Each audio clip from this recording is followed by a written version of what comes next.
नमस्कार, देवभूमि समाचार देख रहे हैं आप। मैं हूं आपके साथ स्वीटी दीक्षित। रुक करेंगे खबरों की ओर। उत्तराखंड में बड़ी संख्या में गैर कानूनी मज़ारे बनाकर सरकारी जमीन पर अतिक्रमण किया जा रहा है। उत्तराखंड के कालाढूंगी के जंगलों के पास दोनों तरफ सड़क के किनारे आपको बड़ी संख्या में मज़ारे नजर आएंगी, जिस पर सीएम धामी ने अतिक्रमणकारियों को अल्टीमेटम दे दिया है। ये रिपोर्ट देखिए।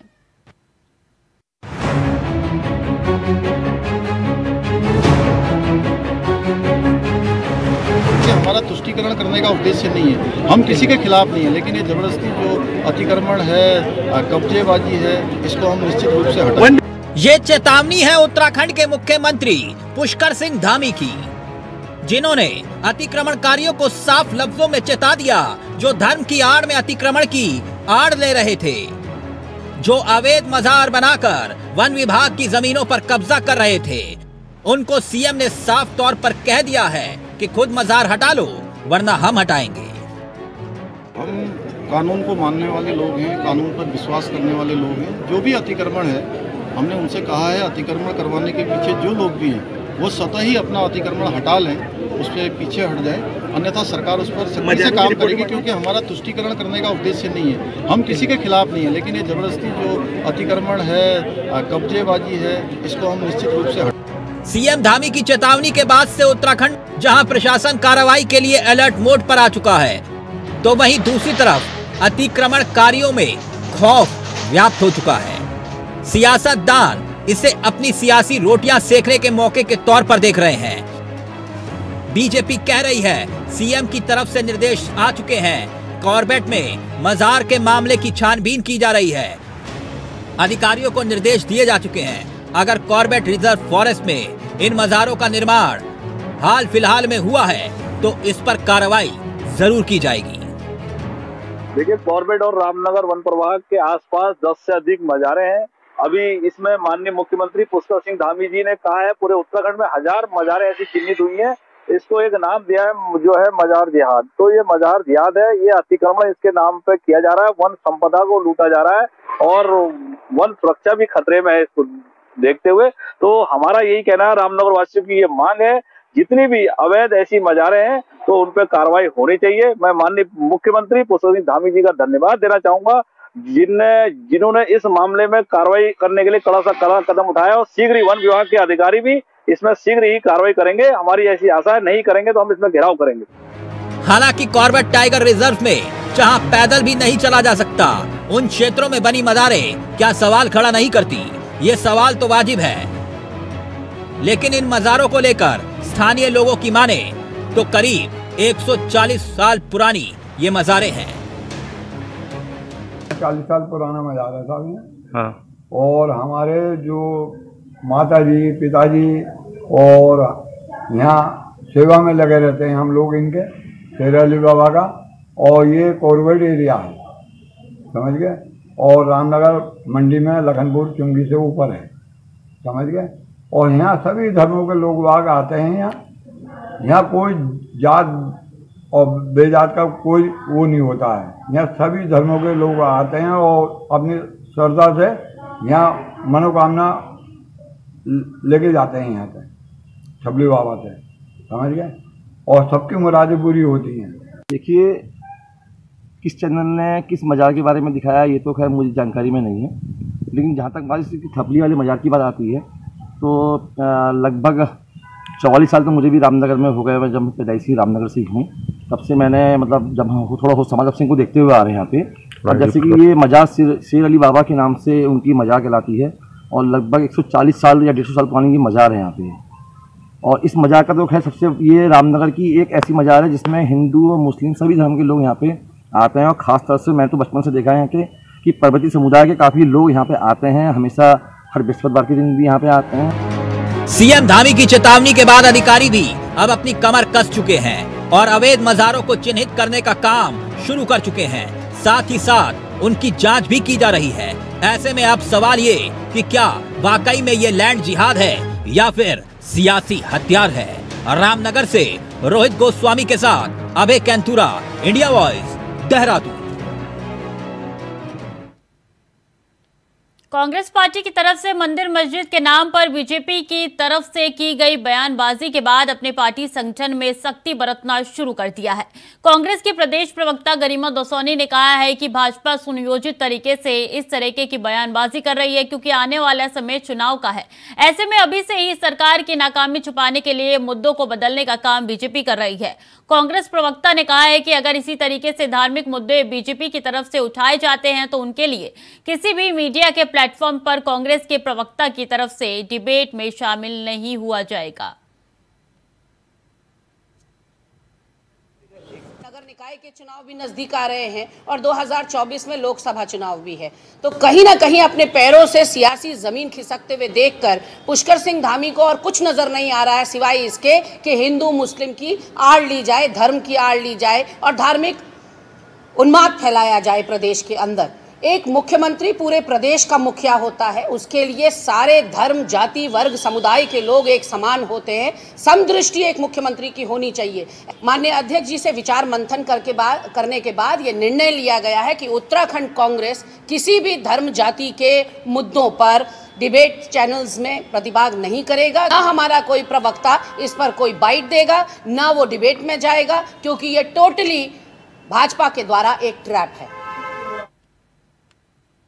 उत्तराखंड में कई दिनों से सरकारी जमीनों पर अवैध कब्जे के मामले सामने आ रहे हैं। इसी के बीच कल उत्तराखंड में पुष्कर सिंह धामी ने अपने बयान में साफ कह दिया है कि देवभूमि उत्तराखंड में अब अवैध मज़ारों को ध्वस्त किया जाएगा।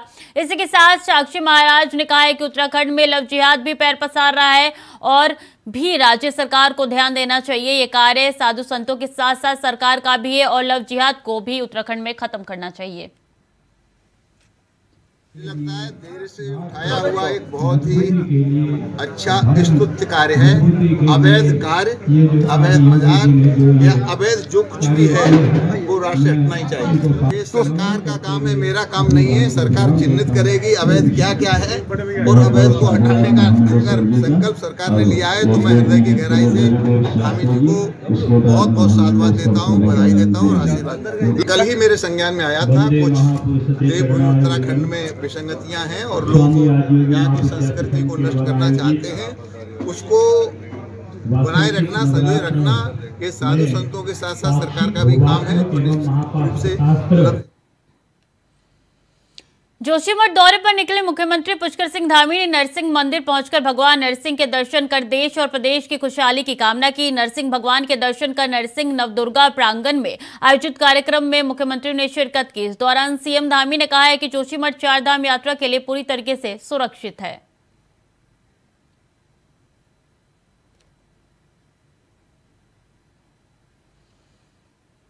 और त्यूनी में हुई आगजनी की घटना को लेकर प्रशासन के खिलाफ यहां स्थानीय लोगों में आक्रोश देखने को मिल रहा है। तो वहीं स्थानीय विधायक प्रीतम सिंह ने कहा है कि कुछ कमियां फायर ब्रिगेड की और जिला प्रशासन के अधिकारियों की भी रही, लेकिन अब जो घटना घट चुकी है उस पर मुख्यमंत्री को भी संवेदनशीलता दिखानी चाहिए और जो नारा अक्सर बीजेपी दिया करती है बेटी बचाओ बेटी पढ़ाओ, उस नारे के अनुरूप में पीड़ित परिवारों को मुआवजे की राशि और ज्यादा बढ़ाकर देनी चाहिए।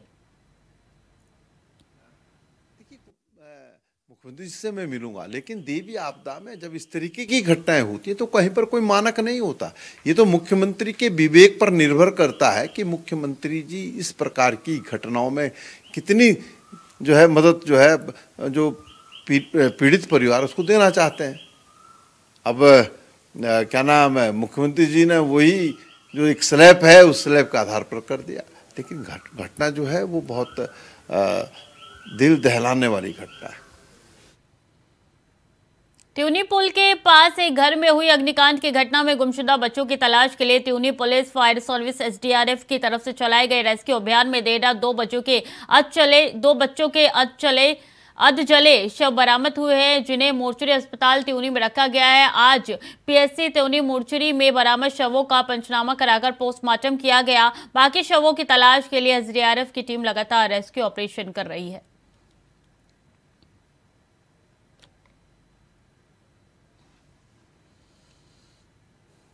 अपने चित परिचित अंदाज से जाने वाले पूर्व मुख्यमंत्री हरीश सिंह रावत ने देहरादून आते समय एक गन्ने की ठेली पर रुककर गन्ने के रस का स्वाद तो चख ही लिया, साथ ही साथ उसकी खूबियां भी गिनवाई। वहीं उन्होंने कहा है कि गन्ने को बहुउपयोगी बनाया जाए ताकि वो हमारी अर्थव्यवस्था का आधार बन सके। आप भी सुनिए हरीश रावत ने क्या कुछ कहा।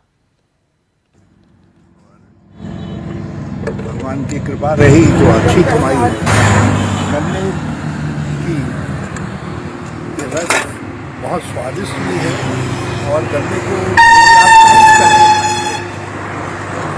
जिससे जो दांतों की कैविटी होती है उसका बड़ा इलाज भी है। और ये गन्ने का रस जो है जिन लोगों को लीवर सिरोसिस की स्टार्टिंग की बीमारी है यदि वो गन्ने का जूस पिए और उसमें ज़रा पुदीना और हो सके ज़रा दूध का रस डाल करके पिए तो लीवर सिरोसिस का इलाज भी होगा। और सबसे बड़ी बात यह है कि गन्ने को बहुउपयोगी बनाना है ताकि गन्ना हमारी अर्थव्यवस्था का आधार बन सके। हरिद्वार, श्रीनगर, उत्तराखंड के लिए गन्ना एक ताकत है, शक्ति है। थैंक यू गन्ना। उत्तराखंड कांग्रेस के अनुशासन समिति के प्रदेश अध्यक्ष और पूर्व कैबिनेट मंत्री नवप्रभात ने कहा है कि पार्टी में सभी कार्यकर्ताओं और नेताओं पदाधिकारियों को अभिव्यक्ति की स्वतंत्रता दी गई है, लेकिन उस अभिव्यक्ति की स्वतंत्रता में उचित प्लेटफॉर्म का होना जरूरी है। एक बार बात करेंगे धीरे धीरे और अभिव्यक्ति की स्वतंत्रता रहेगी, पर अभिव्यक्ति का स्थान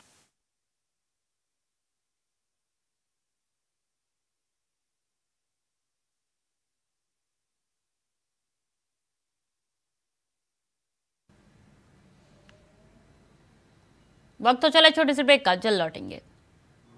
ब्रेक के बाद एक बार फिर से स्वागत है आपका। खबरों में आगे बढ़ेंगे। उत्तराखंड कांग्रेस राज्य की बीजेपी सरकार का कच्चा चिट्ठा तैयार करने जा रही है, जिसमें सरकार के 6 साल के शासनकाल में सरकार के किए गए वायदे को चार्जशीट के रूप में बनाने का काम कांग्रेस कर रही है। कांग्रेस के प्रदेश उपाध्यक्ष मथुरा दत्त जोशी ने कहा है कि इन 6 सालों में सरकार ने जो वादे पूरे नहीं किए हैं उनको सूचीबद्ध करने का काम किया जा रहा है। जो घोटाले सरकार के शासनकाल में हुए हैं उनको चार्जशीट में शामिल किया जाएगा।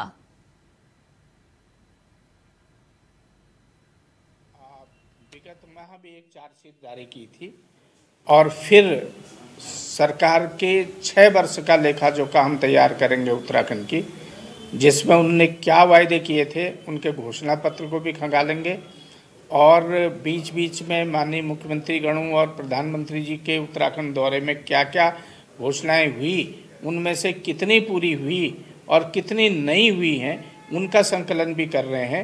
जब उनका संकलित हो जाएंगी तो उसके बाद एक चार्जशीट हम महामहिम राज्यपाल जी को प्रदान करेंगे और बताएंगे कि भाजपा कितना झूठ बोलती है। कांग्रेस के कार्यकर्ताओं की कोशिश है कि भाजपा का जो झूठ तंत्र है उसका भंडाफोड़ किया जाए, उस दिशा में हम लोग काम कर रहे हैं। और उत्तराखंड में पारंपरिक मोटे अनाज को अब नई पहचान मिलने जा रही है। राज्य सरकार मिल्स वर्ष के जरिए राज्य में इस मोटे अनाज को देश और दुनिया में नई पहचान दिलाने का काम कर रही है, जिसका लाभ राज्य के किसानों को मिलेगा।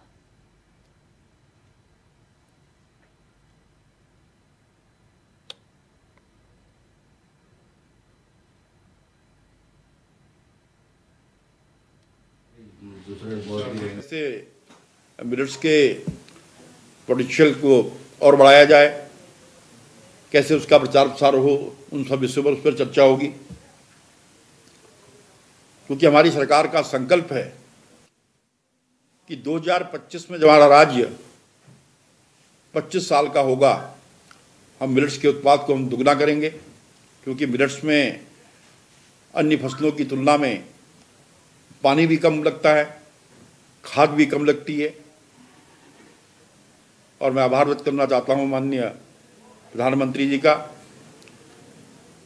उत्तराखंड पहला राज्य है जहां पर मिलेट का एमएसपी 35 रुपये 78 पैसे घोषित हुआ है, जहां की गेहूं व चावल का एमएसपी 21-22 रुपया है। इससे किसान इसके उत्पाद की ओर मोटिवेट होंगे, बढ़वा उगाएंगे, इसकी लोगों को हम हाथ कांगन को आरसी क्या, पढ़े लिखे को फारसी क्या। जुमलेबाजों की सरकार है, जुमलेबाजी के सिवाय कुछ बात नहीं कहते। और कृषि विभाग के परिप्रेक्ष्य में मैं कहना चाहता हूं कि बड़े बड़े इश्तिहार दे करके, बड़े बड़े दावे प्रस्तुत करके बात बनने वाली नहीं है। जमीन पर क्या है, वास्तविकता क्या है, सरकार को इससे रूबरू होना चाहिए। और ग्रामीण क्षेत्रों में तो शुरू से मोटे अनाज को हम पैदा करते हैं, उसको खाते रहते हैं। सरकार क्या सहयोग कर रही है, क्या इंसेंटिव जो है किसानों को दे रही है। ये तो ऐसा ही दावा है कि 2022 तक किसानों की आय दुगना हो जाएगी। कह दिया, हुई दुगनी किसानों की आय। तो ऐसा ही एक जुमला ये भी है। उत्तराखंड कांग्रेस जय भारत सत्याग्रह की शुरुआत कर रही है, जिसको लेकर कांग्रेस प्रदेश अध्यक्ष करण माहरा ने कहा है कि पार्टी नेता हर दिन एक मुद्दा तय करेंगे, जिसका शीर्षक आज की चिट्ठी होगा। इस चिट्ठी के जरिए लोगों को जागरूक किया जाएगा और ये कार्यक्रम 30 अप्रैल तक चलेगा। प्रदेश अध्यक्ष ने कहा है कि केंद्र सरकार के अधीन मुद्दों को प्रधानमंत्री मोदी के पत्र के जरिए बताया जाएगा। साथ ही राज्य सरकार से जुड़े मुद्दों को मुख्यमंत्री उत्तराखंड को भेजा जाएगा। ना मेरे यहाँ फूलसा बाबा की मज़ार है जो 200 साल पुरानी है। मेरे यहाँ कालू सैयद साहब की मज़ार है, वो भी करीब 100 से 150 साल पुरानी है। ऐसे कई स्थान हैं। मैं केवल आपसे निवेदन कर रहा हूँ कि हमको इसको केवल मज़ार और मंदिर पर नहीं बांटना चाहिए। सारे धर्मों के लिए इस देश में समान कानून है और संविधान में सबकी सम व्यवस्था है। तो किसी धर्म विशेष के मॉन्यूमेंट्स को लेकर हमको बात नहीं करनी चाहिए। हमको अतिक्रमण में बात करें, मैं खुल के जवाब दूंगा, लेकिन हम किसी मज़ार को लेकर, मंदिर को लेकर बयान क्यों दे रहे हैं, मैं ये पूछना चाह रहा हूँ। पूर्व मुख्यमंत्री हरीश रावत अपने गांव के चौनलिया स्थित राजकीय इंटर कॉलेज पहुंचे, जहां कॉलेज के 75 साल पूरे होने पर आयोजित हीरक जयंती समारोह में शिरकत की। उन्होंने इस दौरान वो अपने कॉलेज के पूर्व सहपाठी, पूर्व अध्यापक के साथ ही कॉलेज के बच्चों के साथ मिलते नजर आए। साथ ही अपने कॉलेज की पढ़ाई के दौरान पुरानी यादें को निहारते दिखे।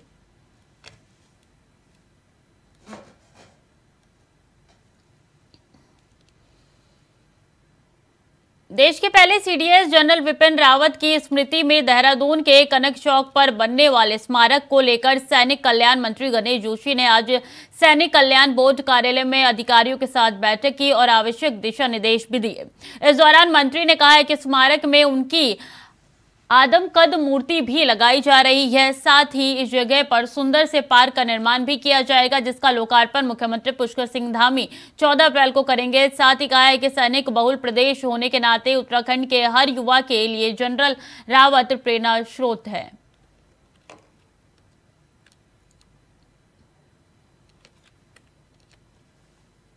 विपिन रावत जो अचानक हमें छोड़कर चले गए, जिनकी वीरता के किस्से आपने सुने होंगे, सर्जिकल स्ट्राइक करने का नेतृत्व जिन्होंने किया, उनकी याद में एक पार्क का निर्माण हम यहाँ पर कर रहे हैं। वहाँ पर उनकी आदमकद मूर्ति हम लगा रहे हैं। 14 तारीख को उसका लोकार्पण माननीय मुख्यमंत्री जी के कदमों द्वारा होगा। उसका जायजा लेने के लिए मैं यहाँ पर आया हूँ, जहाँ उनके निधन से देश को बहुत बड़ी क्षति हुई है, उत्तराखंड को भी बहुत बड़ी क्षति हुई है। मुझे उनकी स्मृति को जिंदा रखने का एक मौका मिला है और उस दिन भव्य कार्यक्रम यहाँ पर होगा। आर्मी के सभी सीनियर ऑफिसर्स, जवान यहाँ पर होंगे और उनके परिवार के लोग भी यहाँ पर होंगे और उसका लोकार्पण यहाँ। पर्यटक नगरी मसूरी में लगने वाले जाम से निजात पाने के लिए जो मसूरी के समीप टनल बनाई जानी है, उस टनल के शिलान्यास और डीपीआर को लेकर मसूरी के विधायक और सरकार के कैबिनेट मंत्री गणेश जोशी ने केंद्रीय मंत्री नितिन गडकरी से मुलाकात की और टनल की डीपीआर और मसूरी बाईपास सड़क को चौड़ीकरण करने की मांग की। नितिन गडकरी से मैंने अनुरोध किया है कि मसूरी का एक बहुत बड़ी समस्या जो बोटलनेक है लाइब्रेरी, उसके निदान के लिए हमारी एक टनल सैंक्शन हुई थी। और क्योंकि उसका डीपीआर बार बार चेंज हो रहा है कि लोगों की आपत्ति थी इसको कहीं और डाइवर्ट किया जाए। मार्च में उसका शिलान्यास होना था, लेकिन डीपीआर फिर चेंज होने के कारण उसमें देरी हो रही है। तो मैंने आपसे अनुरोध किया, तो उन्होंने मुझे आश्वस्त किया है कि किसी भी कंडीशन में हम जून तक इसका DPR फिर दोबारा करके इसका शिलान्यास करेंगे। सीजन चलता है तो कई बार टूरिस्ट वहाँ से लौट कर आता है, तो रोड चौड़ी होने के कारण जाम भी लगता है, दुर्घटनाएं भी होती हैं। तो मैंने आपसे अनुरोध किया कि उसका चौड़ीकरण किया जाए। तो उन्होंने कहा कि सरकार के माध्यम से एक प्रस्ताव मुझे हम प्रेषित करें, तो 2 लेन या 1.5 लेन का प्रस्ताव हम भेजेंगे और मुझे पूरा भरोसा है कि शीघ्र ही हमें उसमें भी मदद मिलेगी। लक्सर तहसील सभागार में एसडीएम गोपाल राम बिनवाल ने अमीनों और लेखपालों के साथ बैठक की। बैठक में खनन और प्रमाण पत्र जारी करने पर हिदायत देते हुए कहा कि इस समय अधिकांश बच्चों को अपने दस्तावेज विद्यालयों में एडमिशन के लिए जरूरत पड़ रही है, लेकिन समय पर उन्हें उनके प्रमाण पत्र न मिलने की वजह से उन्हें स्कूलों में प्रवेश लेने की दिक्कतों का सामना करना पड़ रहा है। साथ अनेक युवाओं को अपनी नौकरी पाने के लिए उनके प्रमाण पत्रों को संलग्न करना पड़ रहा है, लेकिन देरी से प्रमाण पत्र जारी होने की वजह से वो समय पर अपने नौकरी के लिए आवेदन नहीं कर पा रहे हैं, जिसकी वजह से उन्हें दिक्कतों का सामना करना पड़ रहा है। तहसील में प्रमाण पत्रों के निस्तारण के संबंध में अमीनों को और लेखपालों को डायरेक्शन दिए गए हैं। वर्तमान में एडमिशन की प्रक्रियाएं चल रही हैं, बहुत सारे फार्म बच्चों के द्वारा भरे जाते हैं, तो इनको निर्देशित किया गया है कि प्रमाण पत्रों का निस्तारण यथासमय हो, इसमें किसी प्रकार का विलंब न किया जाए और कोई भी व्यक्ति प्रभावित न हो। इसके साथ साथ अवैध खनन के संबंध में भी सभी अमीनों को लेखपालों को निर्देशित करा गया है और टीम बनाई गई है कि क्षेत्र में किसी भी प्रकार का कोई अवैध अधिक खनन ना हो, और यदि कोई इस प्रकार का अवैध खनन पाया जाता तो उनके विरुद्ध कार्रवाई करें। और रात्रि में विकासनगर के थाना कालसी से 14 किलोमीटर आगे चापनू सहिया के पास एक गाड़ी करीब 200 मीटर गहरी खाई में जा गिरी। बताया जा रहा है कि कार चक्राता की तरफ से जा रही थी और जिसमें 4 लोग सवार थे। हादसे में 3 लोगों की मौके पर ही मौत हो गई, जबकि एक शख्स घायल हो गया है। खबर मिलते ही थाना कालसी से पुलिस बल और एसडीआरएफ की टीम तत्काल मौके पर पहुंची और राहत बचाव कार्य शुरू किया है। मौके पर घायल शख्स ने बताया कि सभी लोग गाजियाबाद से चक्राता घूमने के लिए जा रहे थे, तभी यह हादसा हो गया।